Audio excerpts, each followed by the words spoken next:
বন্ধুরা, আমরা আবার চলে আসলাম আমাদের এই ডিজিটাল প্ল্যাটফর্ম ক্লাসে, নাটকের ক্লাসে। আজকে একেবারে একদম ভিন্ন একটি বিষয় নিয়ে। তো আজকের বিষয়টি হচ্ছে যে একজন ভালো অভিনেতার বৈশিষ্ট্য কি কি হতে পারে। একজন ভালো অভিনেতার বৈশিষ্ট্য কি কি হতে পারে। আসলে আমরা প্রত্যেকেই চাই যে আমরা যাতে ভালো অভিনেতা হই, আমাদের অভিনয়টা যাতে ভালো হয়। সো আসলে কিছু ট্রিক্স আছে। এই যে ট্রিক্সগুলো যদি আমরা মানি, তাহলে আমরা চাইলেই ভালো অভিনেতা হতে পারব। তো স্তানিস্লাভস্কি তার বিল্ডিং এ ক্যারেক্টার বইটিতে একজন অভিনেতাকে অভিনয় শুরুর পূর্বে কিছু গুরুত্বপূর্ণ নির্দেশিকা দিয়েছেন। আমরা অভিনেতা হয়ে উঠি, আসলে আমরা কেউ জন্মগতভাবে অভিনেতা না। আমরা আসলে দিনের পর দিন একটা প্রসেসের মধ্য দিয়ে যাই, একটা প্র্যাকটিসের মধ্য দিয়ে যাই, এবং এই প্র্যাকটিস এবং প্রসেস দুটি সমন্বিতভাবে একজন অভিনেতা তৈরি করে। তো তিনি তার এই বইটিতে লিখেছেন যে চরিত্র নির্মাণ প্রক্রিয়া নিয়ে তিনি কথা বলেছেন, আলোচনা করেছেন। তো বইটি তো অনেক বড়, আমি কিছু সামান্য শব্দ ব্যবহার করে খুব তাড়াতাড়ি শেষ করতে চাই। তো বইটির উল্লেখযোগ্য অধ্যায়গুলো হলো যে dressing a character, restraint and control, এবং diction and singing, tempo, rhythm in movement. এই যে চারটি বিষয় তিনি তার বইতে উল্লেখ করেছেন, সো ইম্পর্টেন্ট এই চারটি বিষয়। আমরা যদি এই চারটি বিষয় ফলো করি, তাহলে আমরা সহজেই আমাদের অভিনয়টাকে আরও দক্ষতার সাথে করতে পারবো। যেমন ড্রেসিং এ ক্যারেক্টার, এই বিষয়টাতে তিনি বলেছেন যে প্রত্যেক ধরনের অভিনয়ের ক্ষেত্রে চরিত্র অনুযায়ী পোশাক খুবই গুরুত্বপূর্ণ ভূমিকা পালন করে। মানে ড্রেসিং এ ক্যারেক্টার মানে আপনি একজন দারোয়ান হবেন, কিংবা আপনি একজন কুলি হবেন, কিংবা আপনি চাকা নাটকের আপনি একজন গাহের পালোয়ান হবেন, কিংবা আপনি গরুর গাড়ির চালক হবেন। সেক্ষেত্রে আপনার কস্টিউম মানে ড্রেস সো ইম্পর্টেন্ট। যে যেই চরিত্র, যে আপনি একজন ভিক্ষুক, আপনি কখনোই জিন্সের প্যান্ট কিংবা জুতা কিংবা দামি স্যুট পরতে পারেন না। কারণ আমরা দেখি আমাদের সমাজে ভিক্ষুকরা কিভাবে তাদের কস্টিউম নিয়ে আমাদের কাছে ভিক্ষা করতে আসে। সো এটা খুবই গুরুত্বপূর্ণ।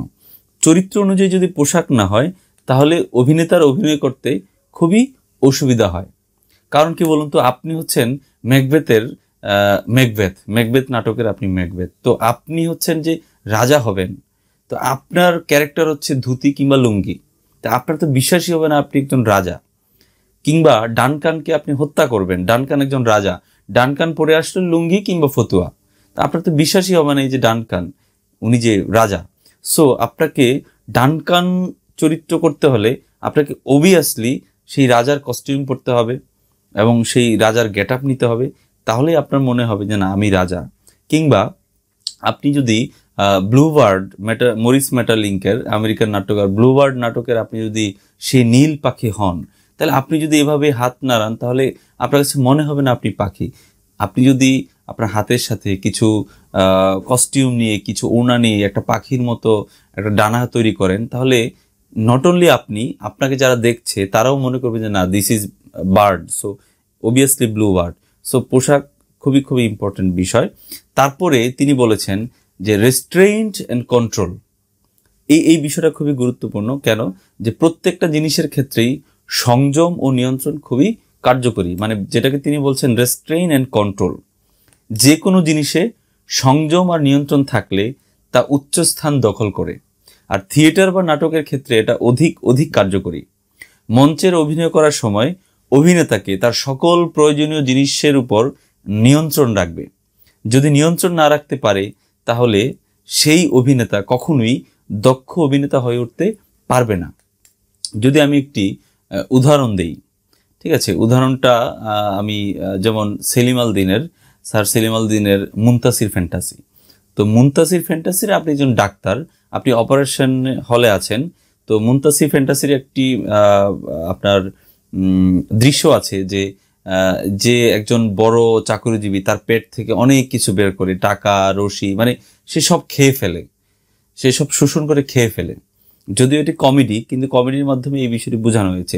সো আপনি একজন ডাক্তার, আপনি তার পেট কাটছেন, তো আপনার হাতে কাঁচি আছে কারণ আপনি ডাক্তার, ছুরি আছে। তা আপনি যদি সত্যি সত্যি তার পেট কেটে ফেলেন, তাহলে তো সে মারা যাবে। সো আপনাকে নিয়ন্ত্রণ রাখতে হবে যে আপনি অভিনয় করছেন। তো আপনি যদি নিয়ন্ত্রণ না করেন তাহলে তো আপনি তো সেই মানুষটাকে মেরেই ফেলবেন, আপনি হত্যাকারী হয়ে যাবেন।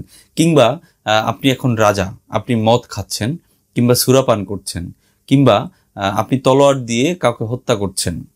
তো ওই সময় যদি আপনি সত্যি সত্যি সেই তলোয়ারটা মানে তার শরীরে ঢুকিয়ে দেন তাহলে সে তো মারা যাবে। সো আপনাকে নিয়ন্ত্রণ রাখতে হবে। সো একজন ভালো অভিনেতা তাকে খুব ভালোভাবে নিয়ন্ত্রণ করতে পারে। সেটা হতে পারে আবেগ, সেটা হতে পারে তার পারিপার্শ্বিক বিষয়, সব কিছু মিলে তাকে নিয়ন্ত্রণ রাখতে হবে।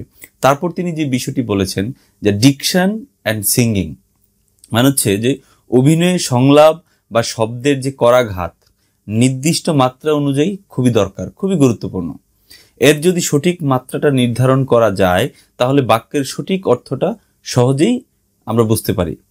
সংলাপের দেখবেন কোনো কোনো শব্দে নানান কিছু ওঠানামা থাকে, আর কোনো কোনো শব্দে একেবারেই নিচে উচ্চারণ করতে হবে বা করতে হয়, আবার অনেক শব্দ আছে যেটা উপরে করতে হয়। তখন অভিনেতারা বুঝতে পারেন এবং সংলাপের সঠিক অর্থ দর্শকেরও বোধগম্য হয়। এজন্য অভিনেতাকে ভোকাল চর্চা করতে হবে।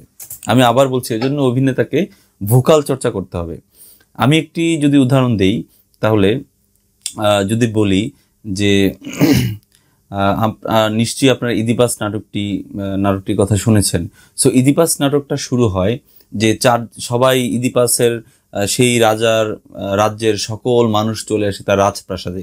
তখন ইদিপাস তার দরজা দিয়ে আসে এবং তার মহল থেকে এসে বলে যে, হে আমার সন্তানেরা, কেডমাসের প্রাচীন রক্তের সর্বশেষ উত্তরাধিকারীগণ, বলো তোমাদের বিনীত ভঙ্গির কি অর্থ প্রকাশ করছে এই সকল বৃক্ষ শাখায়, নগরীর চারদিকে ছড়ানো ধূপের গন্ধ, এ সকল কিসের স্মারক? এই যে আমি ডায়লগটা বললাম, এই যে ডায়লগের ওঠানামা এবং যে ছন্দ লয় কিংবা যে উপরে উঠছি আবার নিচে নামছি, শব্দের যে স্পেস, আপনি যদি এই স্পেসটা না দিতে পারেন তাহলে একজন অভিনেতা কখনোই তার অভিনয়টা বোঝাতে পারবে না কিংবা তার সংলাপটা দর্শকদের বোঝাতে পারবে না আসলে একজন অভিনেতা সে কি চাচ্ছে দর্শকদের বোঝাতে। সো এই কারণে অবশ্যই ভোকাল চর্চাটা খুবই গুরুত্বপূর্ণ। তারপর তিনি বলছেন যে টেম্পো রিদম ইন মুভমেন্ট, ছন্দ তাল লয় জ্ঞান না থাকলে অভিনেতা হয়ে ওঠা সম্ভব না, কখনোই না। এই তিনটা বিষয় খুব ইম্পর্টেন্ট। শরীরে এবং মগজে এই সম্বন্ধে একটু হলেও ধারণা থাকা খুবই গুরুত্বপূর্ণ। তাল লয় জ্ঞান না থাকলে অভিনেতা তার অনুভূতি প্রকাশ করতে সবসময় বাধাগ্রস্ত হয়, ফলে দর্শক তার অভিনয় বুঝে উঠতে পারে না এবং অভিনয়টি সমৃদ্ধশীল হয় না, স্বাভাবিক বিষয়। একজন অভিনেতা যদি দক্ষ ও মেধাবী অভিনেতা হতে চায় তাহলে অবশ্যই এই পদ্ধতির মধ্য দিয়ে তাকে এগিয়ে যেতে হবে। এই পদ্ধতির প্রয়োগে অভিনেতা দক্ষ চরিত্রায়ন শিল্পী হয়ে ওঠে। সেক্ষেত্রে যেমন তাল লয় ছন্দ, আপনি হচ্ছে কোনো একটি নাটকের আপনি একজন বাইজি চরিত্রে অভিনয় করছেন, তো আপনার যদি সেই তাল লয় ছন্দটা না থাকে আপনি তো নাচতেই পারবেন না। কিংবা আপনার একটি চরিত্রের আপনার বিষয় আছে যে আপনি হেলে দুলে হেঁটে যাবেন, তো আপনার শরীরে যদি সেই দুলুনি না থাকে, সেই ছন্দ তাল লয় যদি না থাকে তাহলে আপনি তো সেই ক্যারেক্টার কখনোই করতে পারবেন না এবং দর্শক সেটা আসপেক্ট করে, কিন্তু আপনি সেটা দিতে পারছেন না এবং আপনি নিজেও বুঝতে পারছেন আপনার সংলাপের সাথে আপনার শরীর যাচ্ছে না, দুলছে না। সো এই বিষয়গুলো খুবই খুবই ইম্পর্টেন্ট। তো স্তানিস্লাভস্কির মতো আরও একজন তাত্ত্বিক আছেন, তিনি হচ্ছেন গ্রুডস্কি। আসলে তিনি বলেছেন যে ভায়া নেগেটিভা, হোলি অ্যাক্টর, ট্রান্স ক্লাইসেস, এই বিষয়গুলো তিনি বলেছেন। গ্রুডস্কি তার অভিনেতাকে হোলি অ্যাক্টর হবার ক্ষমতা অর্জন করানোর জন্য তিনি এমনতর অভিনয় ট্রেনিং আবিষ্কার করেছেন, তা হলো অভিনেতার শারীরিক ও মানসিক সকল প্রতিবন্ধকতা থাকে সেগুলোকে দূর করে দিতে পারে। এই প্রক্রিয়াকে বলে ভায়া নেগেটিভা। যেমন ইলেকট্রন এবং প্রোটন, এই ইলেকট্রন প্রোটনের দুটি তো ভিন্ন বিষয় এবং ইলেকট্রন প্রোটন যখনই একসাথে হবে তখনই এই ভায়া নেগেটিভা দূর হয়ে যাবে। বিষয় হচ্ছে যে আপনি যে আপনি হচ্ছেন একজন চরিত্র এক্স, তো আপনি ব্যক্তি ওয়াই কিন্তু আপনার চরিত্র এক্স। তো আপনি যখনই এক্স এবং ওয়াইটা সম্মিলন ঘটাতে পারবেন তখনই আপনি ভায়া নেগেটিভা থেকে আপনি বের হয়ে আসতে পারবেন এবং আসলেই মূল অ্যাক্টিংটা কিংবা অভিনয়টা করতে পারবেন এবং আপনি একজন ভালো অভিনেতা হিসাবে আত্মপ্রকাশ করতে পারবেন। উদাহরণস্বরূপ যদি বলি, আপনি ম্যাকবেথ, তো আপনি তো ম্যাকবেথ না, আপনি তো কথার কথা আপনার নাম সবুজ কিংবা সমীর কিংবা সুজন। তো আপনি সুজন কিন্তু অভিনয় করছেন ম্যাকবেথের। যখনই সুজন এবং ম্যাকবেথ অ্যাট এ টাইমে একটা জায়গায় আসবে, তখনই আসলে ভায়া নেগেটিভা দূর হবে। আসলে ভায়া নেগেটিভা হচ্ছে কোনো দক্ষতার সমাহার নয়, এটা হচ্ছে কিছু বাধা। এই যে বাধা আপনার শরীরে, আপনার প্রতিটা বাঁকে বাঁকে যে বাধা, আপনার হাতে, আপনার পায়ে, আপনার কণ্ঠে, আপনার তাকানোতে, এই যে বাধা, এই বাধাটাকে উৎপাটন করার একটা প্রক্রিয়া হচ্ছে ভায়া নেগেটিভা। এটা অভিনেতার ক্ষেত্রে খুবই জরুরি, কারণ অভিনেতা চরিত্রকে প্রকাশ করতে গিয়ে শরীর, কণ্ঠ ও মানসিক জড়তার শিকার হয়। এই বাধা জড়তা দূর করতে না পারলে অভিনেতা দর্শকের সাথে সংযোগ স্থাপন করতে পারে না। সো আজকের এপিসোডে আমরা জানলাম যে আসলে একজন ভালো অভিনেতার বৈশিষ্ট্য কি কি হতে পারে। আরও অনেক বৈশিষ্ট্য আছে। আসলে অভিনয় প্রসেসটা একটু জটিল প্রক্রিয়া, প্রতিদিন রিহার্সাল, প্রতিদিন প্র্যাকটিসের মাধ্যমে আপনাকে যেতে হবে, তাহলে আপনি একজন ভালো অভিনেতা হতে পারবেন। সো বন্ধুরা, আসলে এটা নিয়ে আমরা আরো কথা বলবো। 6জন তাত্ত্বিক আছেন যারা ভিন্ন ভিন্নভাবে ব্যাখ্যা দিয়েছেন কি করে নাটকে অভিনেতারা কি করে তাদের এক্সপ্রেশন, তাদেরকে আরো বেশি তুলে ধরতে পারবে। তো এই বিষয়গুলো আমরা আরো পরে ডিটেল নিয়ে আসবো।